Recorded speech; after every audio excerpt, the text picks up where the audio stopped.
ये क्या हुआ तुमका? नहीं अरे कुछ नहीं बोल। अरे अनिल अनिल बैठो अनिल हमारी बात तो सुनो। अनिल कुछ नहीं हुआ हमें, तुम्हें परेशान होने की जरूरत ना है। कौन मारा तुमको? अनिल परेशान होने की जरूरत नहीं है तुमको। कुछ लोग यहाँ भी पहुँच गए ना। 2 मिनट शांत हो जाओ। अनिल रुको, शांत हो जाओ तुम। अरे भैया कहा भैया? तुम्हारी भाजी को चोट लगी, खून बह रहा है और तुमको कोई परवाह नहीं है। अनिल 1 मिनट, हम सब्जी काट रहे थे तो थोड़ी सी चोट लग गई, इतनी सी बात है और तुम इस बात का बवाल बना रहे हो। सब्जी काट रहे थे? हाँ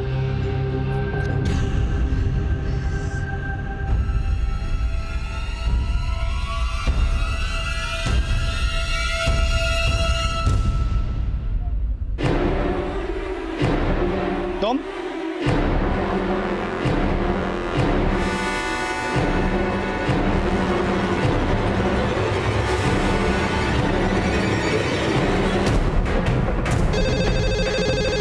कंट्रोल रूम। सब हमारी जान को खतरा है साहब। सब हमें मार देगा साहब। कौन मार देगा? कहाँ हो तुम? साहब मैं थाने हाईवे खाड़ी के पास वाले जंगल में। साहब हमें बचा लीजिए साहब। हॅलो हॅलो हॅलो, ठाणे हायवेला जे जंगल आहे तिथे बाजूला एक खाडी आहे, तिथे एक माणसाला मारायची कोशिश केली जात आहे. तुम्ही प्लीज त्या लोकेशनवर लवकर पोहोचा.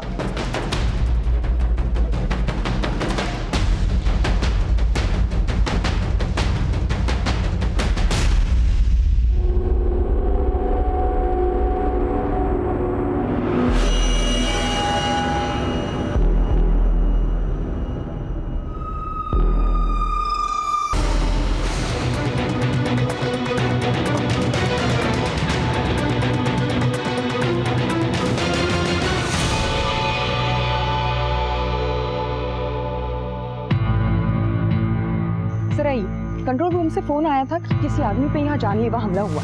सब हमारी जान को खतरा है साहब। सब हमें मार देगा साहब। जब मैं यहाँ पहुंची तो वो गाड़ी वहाँ खड़ी थी और ये पूरा सामान यहाँ बिखरा पड़ा था। बॉडी बुरी तरीके से जल चुकी है। मैंने इन दोनों की मदद से वो आग बुझा दी। सर अगर इसका पूरा सामान बिखरा पड़ा था मतलब इसने मरने से पहले काफी स्ट्रगल किया हो सकता है। सर इसका ड्राइविंग लाइसेंस, नाम अनिल मिश्रा। अनिल मिश्रा, गणेश नगर, घोड़बंद। गाड़ी चेक की, किसके नाम पर? किसी बलजीत शाह के नाम पर गाड़ी रजिस्टर्ड है। पता कमल सोसाइटी का है। हो सकता है कि कातिल इस गाड़ी से आया होगा और इसे मार कर गया होगा। सवाल ये होता है कि अगर कातिल इस गाड़ी से आया है तो गाड़ी छोड़कर क्यों जाएगा? केस लूटपाट का भी तो हो सकता है। नहीं, लूटपाट का नहीं। लूटपाट होती तो इतना सामान यहाँ छोड़ कर क्यों जाता? सर उसने मदद के लिए कंट्रोल रूम पे फोन किया था। इसका मतलब इसे पता था कि इसकी जान को खतरा है और कोई तो इसके पीछे पड़ा है। तो उसी ने इसे मार दी। हो सकता है। एक काम करो, बॉडी पोस्टमार्टम के लिए भेज दो और इस अनिल मिश्रा के घर वालों को इन्फॉर्म करो। पोस्टमार्टम रिपोर्ट के बाद ही पता चलेगा कि इसकी मौत कैसे हुई और ये गाड़ी यहाँ क्या कर रही थी। इसका जवाब तो ये बलजीत शाह ही देगा। पापा आप भी ना सबका ख्याल रखते हो, अपना कौन रखेगा? ना बेटा, तेरा बच्चा। बलजीत शाह। जी हाँ, मैं ही हूँ, कहिए। बलजीत जी, कल रात को हम एक आदमी की लाश मिली। उसके लाश के पास एक गाड़ी मिली जो आपके नाम पे रजिस्टर है। क्या आप किसी अनिल मिश्रा को जानते हैं? ड्राइवर था जी सादा, पर मेरी गाड़ी वहाँ मैंने नहीं पता जी किस तरह पहुँची। सर बहुत ही अजीब आदमी था, इतनी रैश ड्राइविंग करता था ना वो।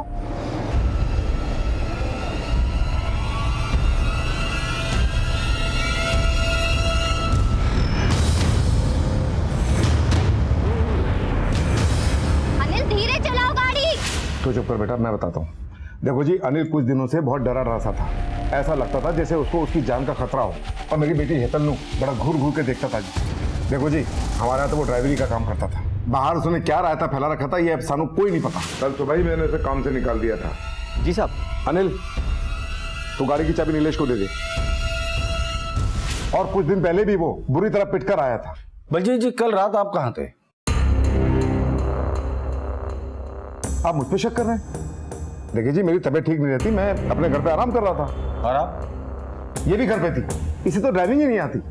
सबसे बड़ी बात यह है कि हमारी गाड़ी की चाबी बिल्डिंग के वॉचमैन के पास रहती थी जिसका नाम नीलेश है। और नीलेश की और अनिल की अक्सर झड़प हुआ करती थी। ये नीलेश और अनिल आपकी सोसाइटी में कब से काम कर रहे हैं? अनिल तो अभी 7-8 महीने पहले ही आया था, लेकिन नीलेश 4 साल से काम कर रहा था। तंग आ गया था मैं इस अनिल से। और तंग आकर आपने नीलेश की मदद से अनिल को मार डाला। ये आप क्या कह रहे हैं? और मैं भला उसमें क्यों मारूंगा? ठीक है, मैं नीलेश के डिटेल्स इनसे ले लेना और उसका मोबाइल ट्रैकिंग पे डालना। सर नंबर बताइए नीलेश को।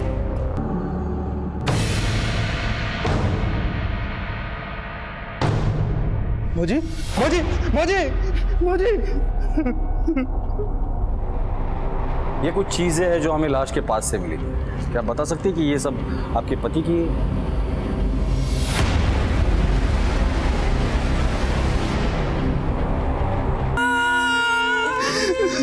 हाँ साहब, ये मेरे भैया की है। आपके पति की किसी के साथ कोई दुश्मनी, लड़ाई, झगड़ा? उनका किसी से कभी कोई झगड़ा नहीं था। मेरे भैया बहुत शरीफ आदमी थे साहब, अपने काम से काम रखते थे। ये नीलेश और अनिल के बीच अक्सर झगड़ा होता था? अनिल का नहीं मालूम साहब, पर ये नीलेश बहुत गुस्से वाला आदमी था। ये वॉचमैन लोग रहते कहाँ हैं? सर ये पीछे बस्ती है ना, उसी में एक खोली है।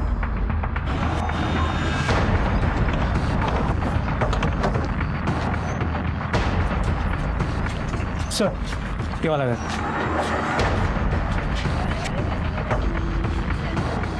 देखो इनमें से नीलेश कौन है? उड़ाओ सबको। उठो, उठ। क्या हुआ साहब? नीलेश कौन है? नीलेश तो कल से ड्यूटी से घर पे नहीं आया। अरे मतलब उसे कोई बुरी आदत है? हाँ साहब, कभी कभार दारू पीता है।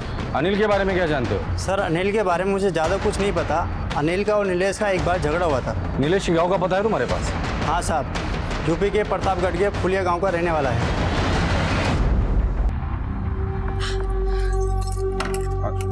सब ठीक हो जाएगा भाभी, मत रो। बैठो बैठो, पानी लाते हैं।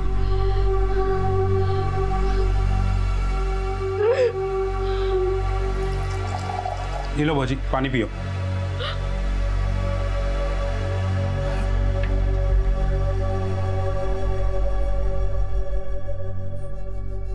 क्या बात है भौजी, क्या एक्टिंग किया पुलिस वालों के सामने।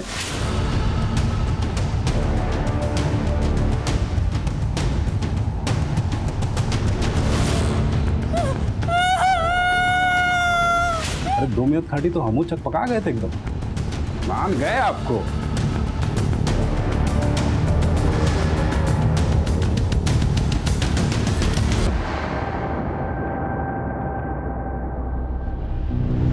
नफरत के लिए कोई ठोस वजह भी तो होनी चाहिए। शायद अनिल नीलेश का कोई राज जानता हो, इसलिए नीलेश अनिल को मार के खुद गायब हो गया। फिर वो शाह की गाड़ी क्यों लेकर गया, और गाड़ी लेकर भी गया तो उसने गाड़ी वहां क्यों छोड़ी? कि ऐसा तो नहीं कि एक तीर से 2 निशाने लगा रहा है वो।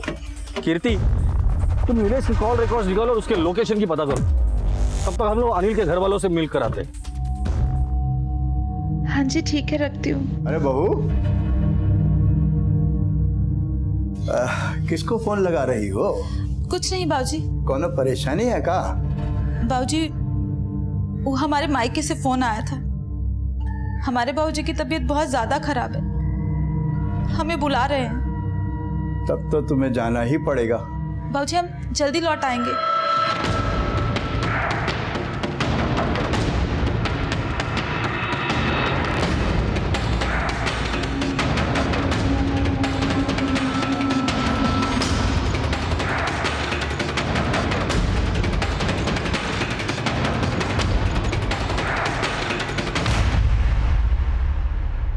सर घर में कुछ नहीं मिला। अनिल की किसी के साथ कोई दुश्मनी थी या उसको कोई परेशानी थी? हाँ साहब, वो कुछ दिन से बहुत परेशान थे, लेकिन अपनी परेशानी के बारे में वो किसी को बोले नहीं। अभी कुछ दिन पहले ही वो घायल होके आए थे साहब।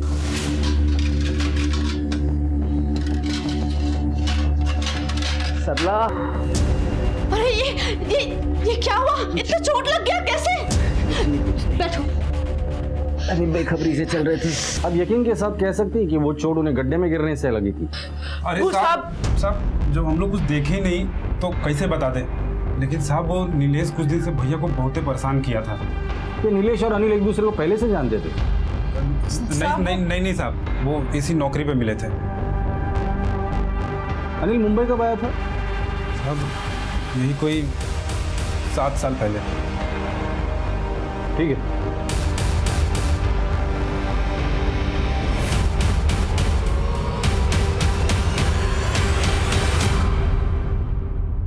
पूरे केस में सिर्फ एक ही शख्स ऐसा है जिसका दोनों से वास्ता पड़ता है, और वो है शाह। हो सकता है ये शाह इस सबको कठपुतली की तरह नचाता हो, या फिर अनिल इस शाह का कोई राज जान गया था।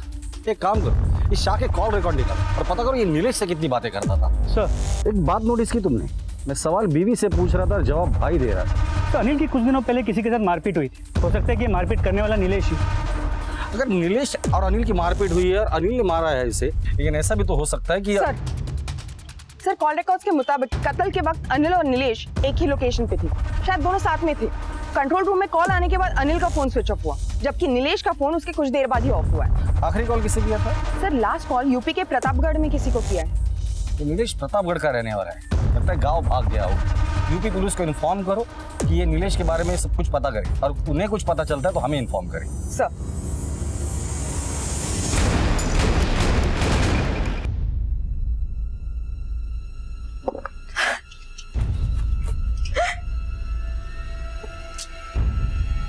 अरे क्या हुआ भौजी, काहे इतना रो रही हो?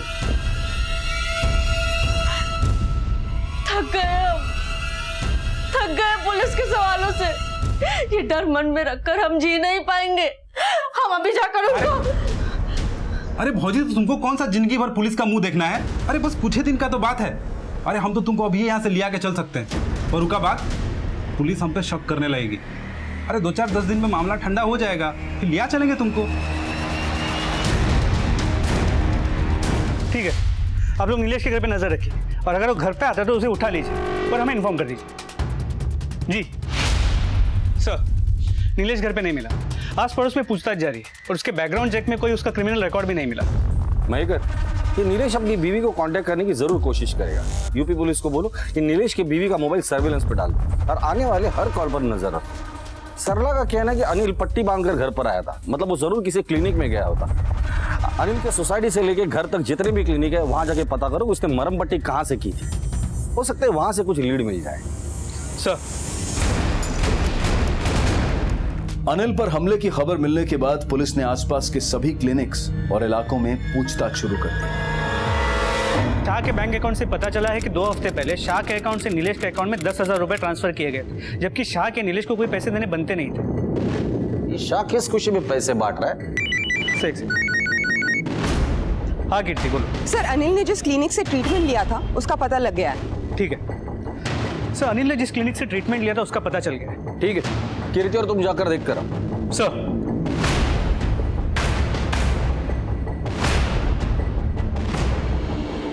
सर आगे एक चौराहे पे अनिल को बहुत गंदी तरह से मारा था। आपने पुलिस को इन्फॉर्म क्यों नहीं किया? सर एक्चुअली कंप्लेंट तो उसने करनी चाहिए ना जिस पे हमला हुआ। मैंने उसको बहुत समझाया पर वो बिना बोले निकल गया। तो उसे लाया कौन था, आप जानते हो उसे? सर 4 रास्ते पे एक मेडिकल वाला है जो मुझे जानता है, वही लेकर आया। हाँ साहब, यही तो मार खा रहा था, और जो इसको मार रहा था ना सब, उसके सर पे तो खून सवार था। क्या मारने वाला ये आदमी था? हाँ ये नहीं, ये मारपीट हुई कर ये आगे सर रोड पे। अगर नीलेश ने नहीं मारा तो और कौन हो सकता है?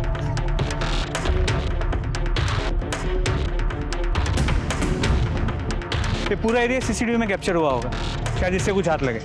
इस कैमरा का फुटेज निकलवाओ। सर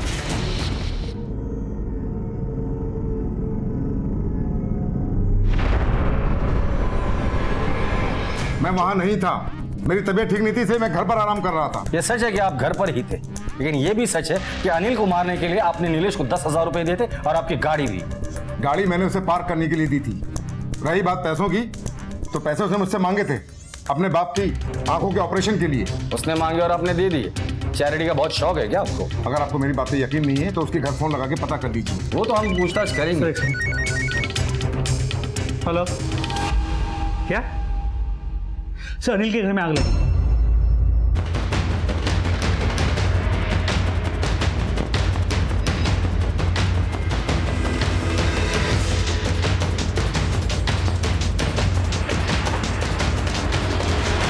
आसपास देखो कुछ मिलता है क्या? बॉडी को सबसे पहले किसने देखा था? मैंने देखा साहब। साहब कल रात में चीनी लेने आई थी, देखा तो सरला एकदम सदमे में थी साहब। सरला थोड़ी सी चीनी देना। किचन में पड़ी है, खुद ले लो। तुम्हें कैसे पता चला ये जल चुकी है? मेरे बच्चे का बर्थडे था, साफ सफाई करके जब मैं खाना देने निकली ना तो देखा तो घर में से धुआं निकल रहा था। जब तक आग बुझे ना सरला जल चुकी थी साहब। वो यहाँ ऊपर क्या कर रही थी? अनिल के जाने के बाद सरला बहुत सदमे में रहा करती थी, यहाँ ऊपर आके घंटों रोया करती थी साहब। इसका एक देवर भी है टिंकू, वो कहाँ है? पता नहीं साहब। मैं फॉरेंसिक को बोला और बॉडी पोस्टमार्टम के लिए भेज दो। अरे भौजी, सरला भौजी, अरे ये कैसे हुआ? अरे ये कैसे हुआ? और भौजी टिंकू, ये सब जब रात को हुआ तू कहाँ था? साहब भैया के जाने के बाद भौजी को यहाँ अकेले रखना ठीक नहीं लग रहा था। भौजी एकदम पगला गई थी साहब। जब सोचे कि जब भैया ही नहीं रहे तो यहाँ रह के क्या करेंगे, सोचे गांव लेके चले जाते हैं। तत्काल टिकट कराने स्टेशन गए थे साहब। तुम्हारे भाई का मर्डर केस अभी तक सॉल्व नहीं हुआ और तुम गांव जाने की तैयारी कर रहे हो।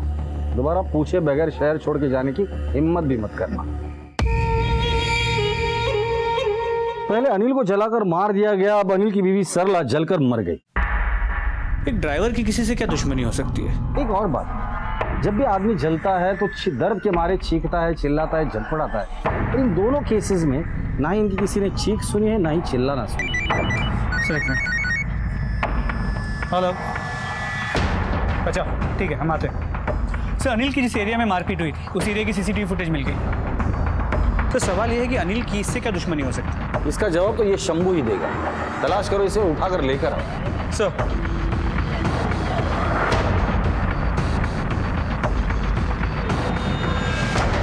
जो बोला ना, अभी 17 तारीख को तेरा इंतजार करेगा। मैं तेरा बाप लगता है क्या? पकड़ो उसको।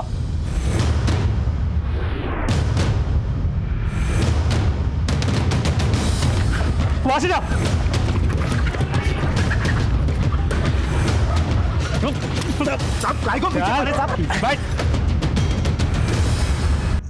मार क्यों रहा था अनिल को? 2 साल से अपन का छोटा भाई कैलाश घर नहीं आया है और अपन को पक्का मालूम है अनिल ने उसके साथ कुछ किया है। 2 साल पहले अनिल ही उसे अपने साथ लेकर गया था। कहाँ लेकर गया था? मेरा भाई केटी कैटरिंग में अनाज सप्लाई करता था। वहां उसकी मुलाकात केटी की बहन पूर्णिमा से हुई। उन दोनों को आपस में प्यार हो गया, लेकिन ये बात केटी सेठ को मंजूर नहीं थी और उसने एक दिन अपने खास ड्राइवर अनिल को बोलकर कैलाश को घर बुलाया। शंभू भैया देखिए, आप नाराज मत हो, ना ही परेशान हो।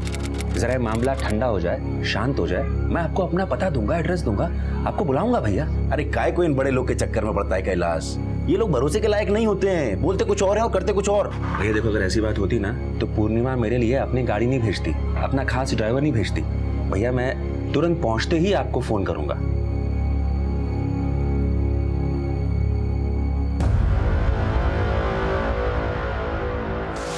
वो दिन से आज तक अपन का भाई घर नहीं आया है साहब। तो अपने भाई की मिसिंग कंप्लेंट तो तूने जरूर लिखाई होगी। कहाँ लिखाई मिसिंग कंप्लेंट? कौन से पुलिस स्टेशन में? साहब अपन का रिकॉर्ड थोड़ा खराब है। अपन को अच्छी तरह से मालूम था अगर अपन पुलिस स्टेशन जाएगा तो पुलिस अपन की फाइल खोल के बैठ जाएगी। जब कैलाश घर वापस नहीं आया तो मैंने केटी सेठ से बात की। मालूम वो क्या बोलता है, तेरा भाई जाने और अनिल जाने, मुझे उन लोगों से कोई मतलब नहीं। उसके बाद अपन ने पूर्णिमा से मिलने की भी कोशिश की, लेकिन मिलने को नहीं पाया। अनिल ने भी केटी की नौकरी छोड़ दी थी। बस उस दिन से अनिल के पीछे कुत्ते के माफिक पड़ गया। उस दिन हिसाब नहीं कर पाया, तो इसलिए दूसरी बार मौका मिलते ही अनिल को जलाकर मार डाला। नहीं साहब, अपन उसको मारना नहीं चाहता था, खाली इतना पूछना चाहता था अब अपन का भाई किधर है। ए शंभू, ये रोने धोने का नाटक बंद कर, बहुत शातिर है तू। लेकिन तूने बताई हुई एक भी बात अगर झूठ निकली ना तो यही उल्टा लटका कर मारूंगा। पुलिस क्यों अनिल की 7 साल बीती जिंदगी की जांच में लग गई। अनिल और उसकी पत्नी सरला की हत्या हो चुकी थी, नीलेश गायब था। आखिर इन सब के पीछे किसका हाथ था? सवाल अब भी बड़ा ये था कि एक मामूली ड्राइवर की हत्या क्यों की गई थी और उसके पीछे क्या राज था।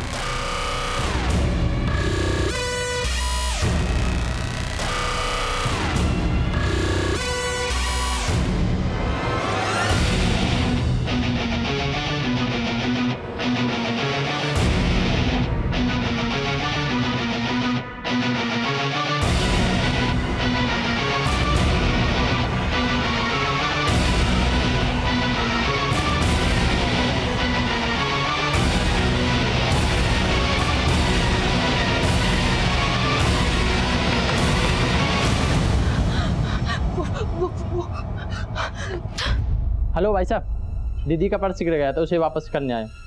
शायद वो डर गई थी। शुक्रिया।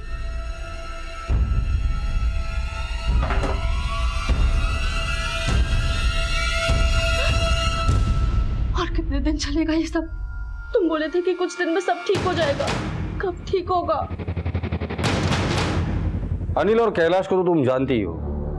जी, अनिल मेरे भाई का ड्राइवर था और कैलाश भैया के कैंटीन में राशन सप्लाई करता था। जब भैया घर पे नहीं होते थे तो मैं भी उनका बिजनेस देखती थी। तभी मेरे और कैलाश के बीच में दोस्ती हो गई और वो दोस्ती प्यार में बदल गई। मैं कैलाश से प्यार करती थी। जब भैया को इस बात का पता चला तो उन्हें अच्छा नहीं लगा और उन्होंने कैलाश को काम देना बंद कर दिया। लेकिन इससे हमारे प्यार पे कोई फर्क नहीं पड़ा, बल्कि हमारा प्यार और बढ़ता गया। देखो ना कैलाश, भैया ने मेरी वजह से तुमसे माल लेना भी बंद कर दिया।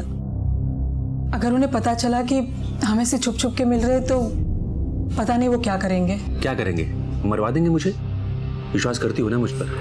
अच्छा, अब मेरी बात ध्यान से सुनो। बेलगाम में मेरी एक अच्छी पहचान है, वहां पर रहने का इंतजाम हो जाएगा। हम दोनों यहाँ से वहां शिफ्ट हो जाएंगे, एक नई जिंदगी की शुरुआत करेंगे। कैलाश को मेरी जिंदगी से दूर करने के लिए भैया ने मेरी शादी किसी और से तय कर दी और जब मैंने कैलाश को इस बारे में बताया तो हम दोनों ने भागने का प्लान बनाया।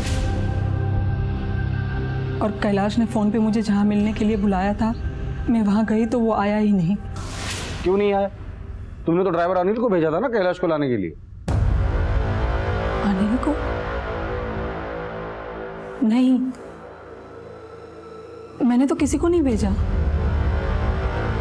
मैं देर रात तक उसका इंतज़ार करती रही और जब वो नहीं आया तो मैं समझ गई कि उसने मुझे धोखा दिया है। और जब रात को घर लौटी तो भैया को सब सच बताने के अलावा मेरे पास और कोई चारा नहीं था।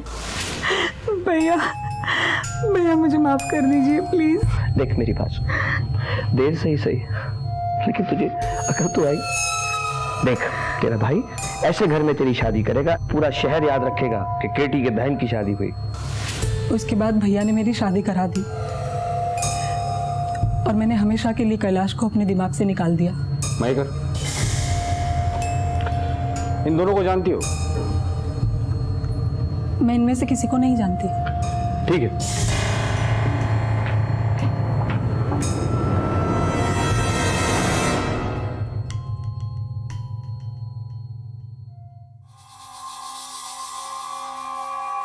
हो गया।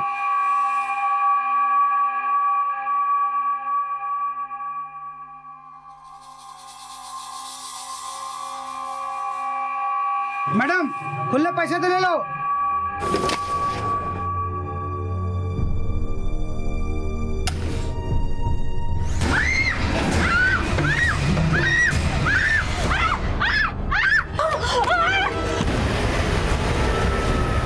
अगर सरला की मौत रोड एक्सीडेंट में अब हुई है तो ये क्या रहस्य है? वो किससे मिल रही थी? अनिल, नीलेश और टिंकू कहाँ थे? तो क्या ये सारा खेल नीलेश और टिंकू खेल रहे थे? पुलिस के सामने सारे रास्ते बंद दिखाई दे रहे थे। देखिए मस्के साहब, आप लोग सिर्फ मेरा टाइम बर्बाद कर रहे हैं। मैं आपसे पहले भी कह चुका हूँ, अनिल मेरा एक वफादार और एक ईमानदार ड्राइवर था। मैं खुद उसे यूपी से मुंबई लेके आया था काम के लिए। केटी साहब, तो ये आपका ईमानदार और वफादार ड्राइवर अनिल जो था, वो खुद नौकरी छोड़ के गया था या आपने निकाल दिया था उसे? खुद गया था भाई, अपनी जिंदगी में कुछ करना चाहता था, कुछ बनना चाहता था। और ये कैलाश, उसे क्यों कैलाशवासी कर दिया? कहाँ भेज दिया उसे? 3 साल पहले हमारी कंपनी के लिए फूड और खाने का सामान सप्लाई करता था, लेकिन उसका कस्टमर्स का बड़ा कंप्लेन आने लगा मिलावट के लिए। भाई हम लोग ईमानदार काम करते हैं, एकदम ईमानदारी से। बस मैंने उसे माल लेना बंद कर दिया, सिंपल। ये माल में मिलावट करता था या रिश्तों में मिलावट करता था? मस्के साहब, आप कहना क्या चाहते हैं? पूर्णिमा आपकी बहन, उसके साथ कैलाश का अफेयर था जो आपको बिल्कुल पसंद नहीं था, इसलिए आपने आपके ड्राइवर अनिल को उसे बुलाने के लिए भेजा था और कैलाश को मार डाला। ये बात अनिल को पता थी, अनिल आपको ब्लैकमेल करने लगा था, इसलिए आपने अनिल को भी मार डाला या तो मरवा दिया। मस्के साहब, आप इंस्पेक्टर हैं, इसका मतलब ये नहीं कि आप मेरे घर में आके कुछ भी कहते रहेंगे। एक आसान सा सवाल पूछा है, आसान सा जवाब दे दीजिए। मानता हूं मैं कि पूर्णिमा और कैलाश का रिश्ता मुझे पसंद नहीं था। वो मेरी बहन से नहीं, मेरी दौलत, मेरी प्रॉपर्टी से प्यार करता था। इसीलिए मैंने उसे लात मार के भगा दिया। अनिल को क्यों भेजा था कैलाश को बुलाने के लिए? सर मैं कैलाश की शक्ल तक देखना पसंद नहीं करता, मैं क्यों भेजूंगा उसे? और अनिल और कैलाश का झगड़ा आप उन दोनों से जाके पूछिए ना। इसे जानते हैं? नहीं। ठीक है, जरूरत पड़ेगी तो दोबारा आऊंगा। वेलकम। इस केस में हर कोई अपना दामन झटक रहा है। इस केस में हम घूम फिर कर वहीं आ रहे हैं।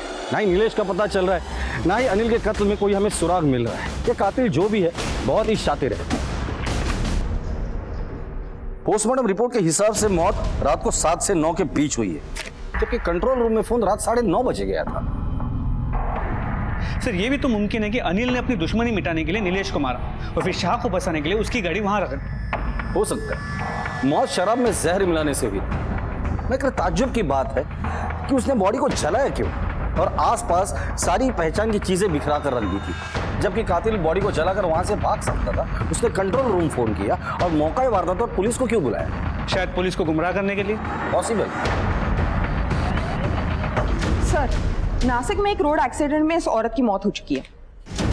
सर बॉडी क्लेम करने कोई आया नहीं तो उन्होंने ये फोटो सर्कुलेट करवाई। अनिल की बीवी सरला है।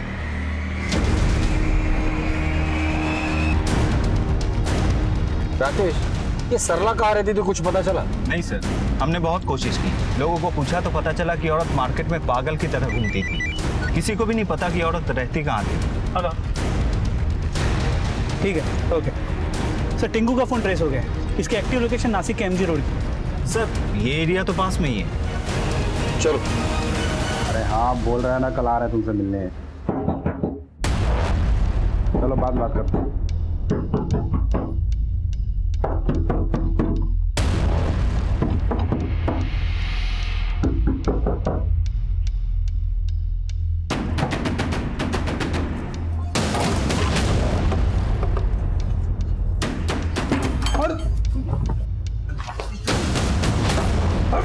टिंकू? सर ये तो अनिल है। क्या?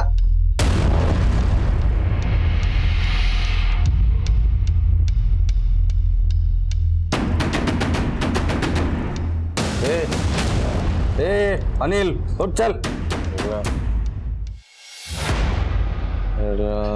हाँ मिला तो तुझे सरला से, उठा के लेके चलो इसे। बोलो। हम बहुत मुसीबत में थे साहब, इन्हीं सब नाटक करना पड़ा साहब। हम अपने लिए कुछ नहीं किए साहब, जो कुछ नहीं किए भैया के लिए किए साहब। क्या हुआ, इतने परेशान क्यों हैं आप? बताइए ना, कुछ तो बताइए हमें। अरे भैया बताइए क्या हो गया? अरे इतना घबरा गए थे आप? अरे बताइए काज ने हम ही कौन सॉल्यूशन निकाल दें। वो कहाँ? कैलाश के खून में हम भागीदार हैं। वो कब भाई शंभू गुंडा है, तो हमें कैलाश के साथ आखिरी बार देखा था। हमारे पीछे पड़ा है, कोनो भी दिन हमें मार देगा, नहीं तो पुलिस में चला जाएगा और हमें फांसी हो जाएगी। हम मरना नहीं चाहते।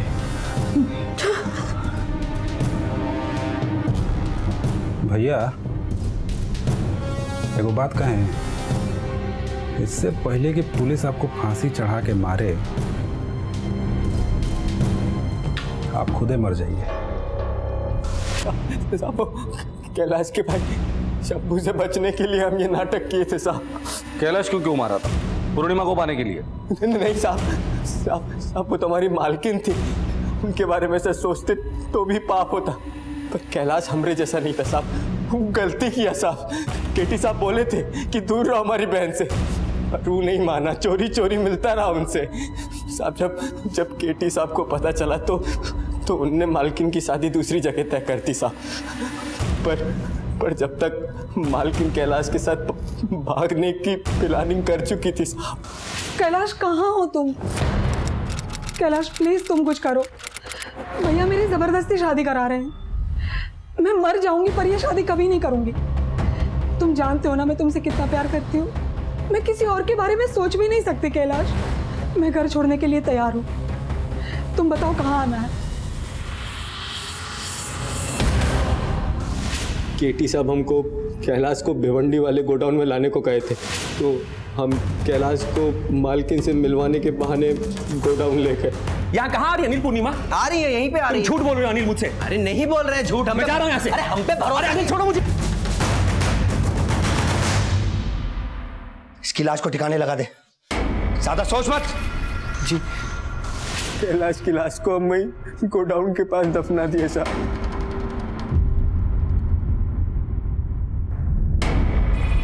और ये सरला की मौत का नाटक क्यों किया? उसकी जगह पे किसको मारा? साहब सच में गांव जाने वाले थे, बाकी एक रात पहले नीलेश की बीबी को अपने पति के बारे में पूछताछ करते हुए देखे। अनिल भैया को बचाए खातिर जौन कुछ भी किए, सरला भौजी को उसको बाद में बहुत पछतावा होने लगा। उस सदमे में रहने लगी थी साहब। ऐसे में अगर बिंदु घर आ जाती तो पता नहीं क्या हो जाता। फिर हमको सरला भौजी को भी निकालने का रास्ता मिल गया, इसलिए हम खुद बिंदु भौजी को घर ले आके उसको जहर देके मार दिए साहब।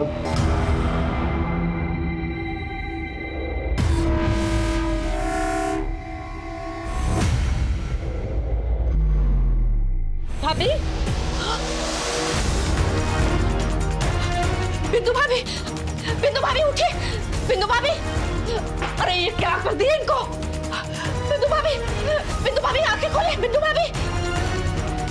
केटी साहब बोले थे कि किसी को पता ना चले, लेकिन शंभू में आखिरी बार उसके साथ देख लिया था साहब। वो हमारे पीछे पड़ा था साहब, ढूंढ रहा था, बहुत मारा साहब।